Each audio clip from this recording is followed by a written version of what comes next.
सबको कैसे हो आप लोग। आशा करते हो आप सब ठीक होंगे। निधि चैनल में आप सबका स्वागत है।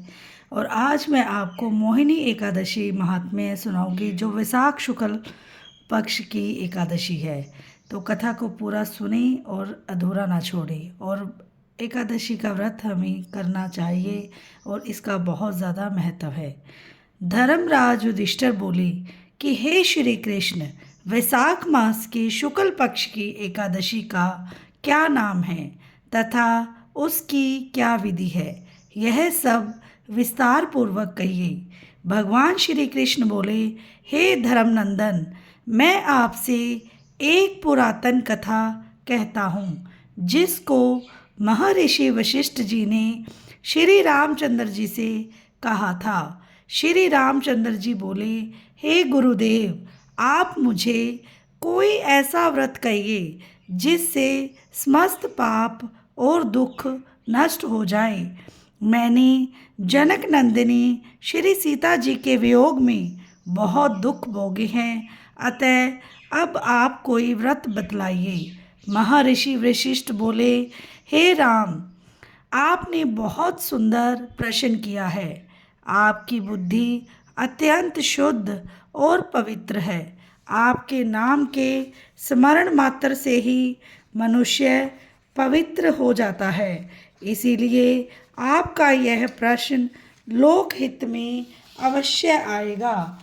वैशाख मास के शुक्ल पक्ष में जो एकादशी होती है उसका नाम मोहिनी है। इस एकादशी का व्रत करने से मनुष्य के समस्त पाप तथा दुख कट जाते हैं। इसके व्रत के प्रभाव से मनुष्य मोह जाल से छूट जाता है। अतः हे राम, इस एकादशी का व्रत दुखी मनुष्यों को अवश्य ही करना चाहिए। मोहिनी एकादशी के व्रत में मनुष्य के समस्त पाप नष्ट हो जाते हैं। अतः आप इसकी कथा को ध्यानपूर्वक सुनिए। सरस्वती नदी के किनारे एक भद्रावती नाम की नगरी बसी हुई है। उस नगरी में सोमवंशीय घृतमान नाम का एक राजा राज्य करता था।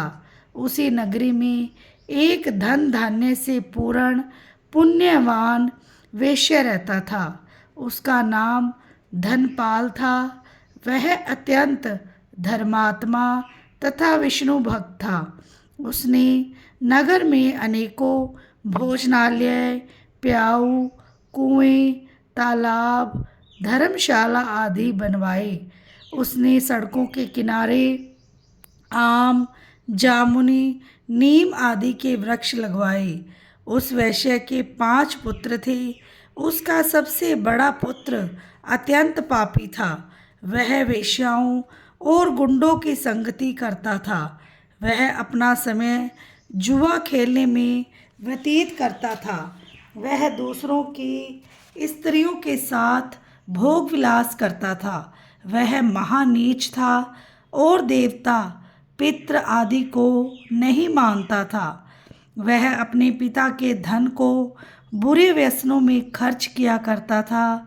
वह मद्यपान तथा मांस का भक्षण किया करता था। उस पर उसके पिता, भाइयों तथा कुटुंबियों ने उसे घर से निकाल दिया और उसकी निंदा करने लगे। घर से निकलने के बाद वह अपने आभूषणों तथा वस्त्रों को बेचकर रहने लगा। धन नष्ट हो जाने पर वेश्याओं ने तथा गुंडों ने भी उसका साथ छोड़ दिया। अब वह भूख और प्यास से दुखी रहने लगा। अब उसने चोरी करने का विचार किया और रात्रि में चोरी करने लगा। एक दिन वह पकड़ा गया, परंतु सिपाहियों ने वेश्या का पुत्र जानकर उसे छोड़ दिया।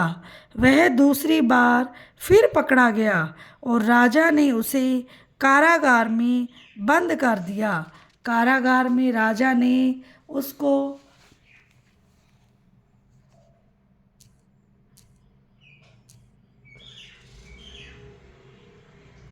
कारागार में राजा ने उसको बहुत दुख दिए।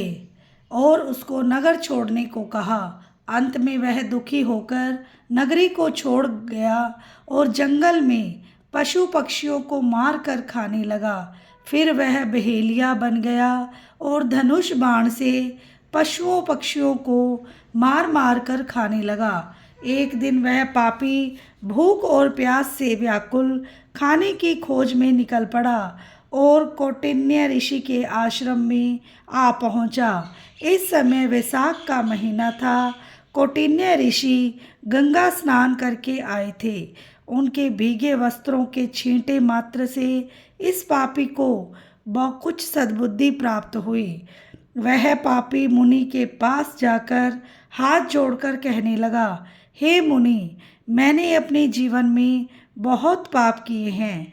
आप उन पापों से छूटने का कोई साधारण और बिना धन का उपाय बतलाइए। तब ऋषि बोले कि तू ध्यान देकर सुन। तू वैशाख मास के शुक्ल पक्ष की एकादशी का व्रत कर। इस एकादशी का नाम मोहिनी है। इसके करने से तेरे समस्त पाप नष्ट हो जाएंगे। मुनि के वचनों को सुनकर वह बहुत प्रसन्न हुआ और मुनि की बतलाई हुई विधि के अनुसार उसने मोहिनी एकादशी का व्रत किया। हे राम जी, उस व्रत के प्रभाव से उसके समस्त पाप नष्ट हो गए। अंत में वह गरुड़ जी पर चढ़कर विष्णु लोक को गया। इस व्रत से मोह आदि भी नष्ट हो जाते हैं। संसार में इस व्रत में से अन्य कोई श्रेष्ठ व्रत नहीं है। इसके महात्म्य के श्रवण व पाठन से जो पुण्य होता है वह पुण्य एक सहस्त्र गोदान के पुण्य के बराबर है। बोलो श्री विष्णु भगवान की जय हो। और कथा के अंत में हमें कीर्तन अवश्य करना चाहिए, तो आप भी मेरे साथ साथ कीर्तन कीजिए और आनंद लीजिए।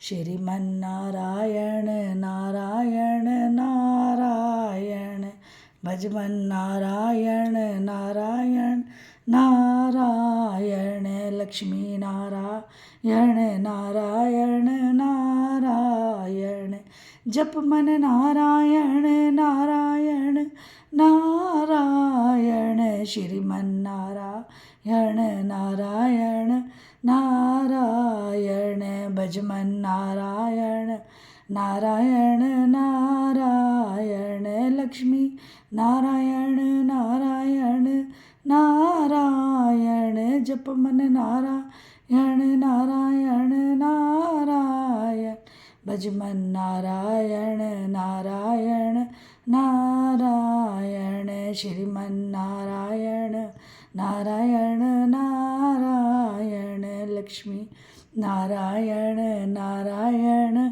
नारायण, भजमन नारायण नारायण नारायण, लक्ष्मी नारायण नारायण नारायण, जप मन नारायण नारायण नारायण, भजमन नारायण नारायण नारायण, श्रीमन नारायण नारायण नारायण, भजमन नारायण नारायण नारायण, लक्ष्मी नारायण नारायण नारायण, जप मन नारायण नारायण नारायण, श्रीमन नारायण नारायण नारायण, भजमन नारायण नारायण नारायण, लक्ष्मी नारायण नारायण नारायण, भजमन नारायण नारायण नारायण, श्रीमन नारायण नारायण नारायण। बोलो श्री नारायण भगवान की जय हो। लक्ष्मी माता की जय हो। वीडियो को लाइक, चैनल को सब्सक्राइब करना ना भूलें जो भी चैनल पे नए हैं, और बेल आइकन को ज़रूर प्रेस करें ताकि मेरी वीडियो की नोटिफिकेशन सबसे पहले आपके पास पहुंच जाए। अगर मेरी वीडियो आपको अच्छी लगती है तो आप शेयर कर दें। मिलते हैं नेक्स्ट वीडियो में। राधे राधे।